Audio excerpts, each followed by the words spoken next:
இன்றைக்கி வெஜிடபிள் பிரியாணி பண்ண போகிறேன். அதுக்கு தேவையான பொருள் எல்லாமே இதில் இருக்குது. வெஜிடபிள் எல்லாம் கட் பண்ணி வச்சுருக்கேன். இதில் கல்பாசி, பட்டை, லவங்கம், அன்னாச்சிப்பூ, ஒரு ஏலக்காய், கொஞ்சம் சோம்பு, பேலீஃப் இருக்குது. இதில் கொஞ்சம் கொத்தமல்லியும் புதினாவும் கழுவி வச்சுருக்கேன். அரிசியை ஊற போட்டுட்டேன். இதில் சாட்டை பட்டன் வச்சுட்டு ஸ்டார்ட் கொடுக்கணும். இதில் 100 ml ஆயில் போடுறேன். இதில்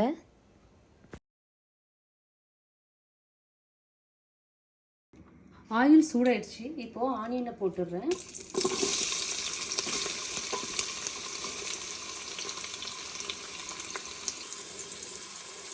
இதில் ஸ்பைசஸ் எல்லாம் போட்டுடுறேன். இதில் எடுத்து வச்சது. இப்போ இதை நல்லா வதக்கிக்கலாம்.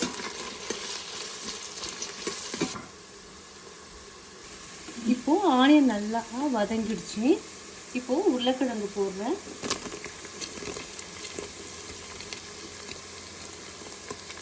பீன்ஸு, கேரட்,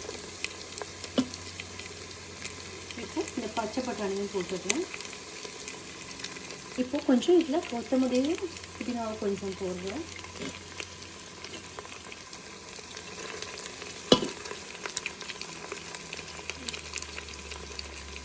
இதில் பச்சை மிளகாயும் போட்டுடுறேன் 4.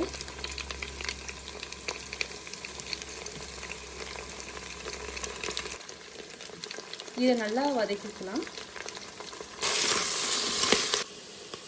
ஒரு 5 நிமிஷமாக நல்லா வதக்கி விட்டுட்டேன். இதுக்கு தேவையான உப்பு 1 ஸ்பூன் போடுறேன்.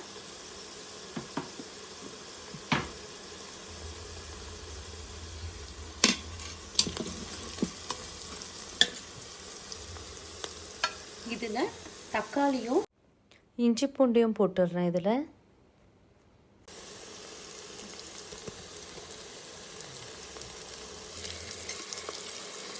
இப்போ இதில் காஷ்மீரி சில்லி ஒரு 1 ஸ்பூன் போடுறேன்.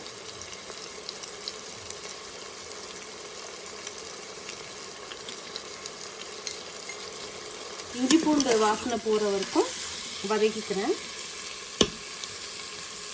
இப்போது அரிசியை இதில் போடுறேன்.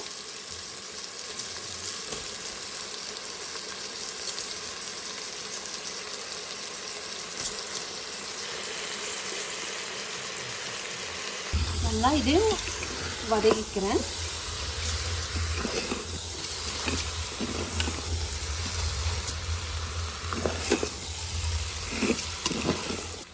ஒன்றரை கப்பு ரைஸுக்கு ஒரு 3 கப்பு தண்ணி விடுறேன்.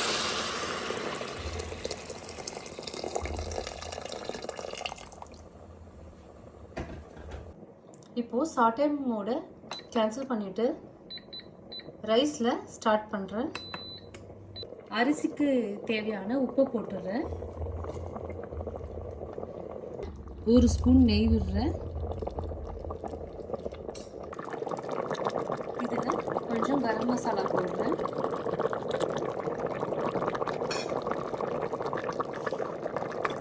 கொத்தமல்லியும் புதினாவையும் இதில் போட்டுக்கிறேன். இப்போ மூடி வச்சுருவோம்.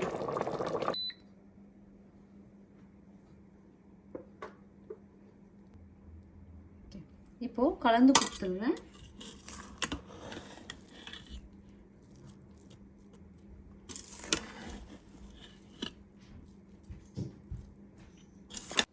இப்போது வெஜிடபிள் பிரியாணி ரெடி ஆயிடுச்சு.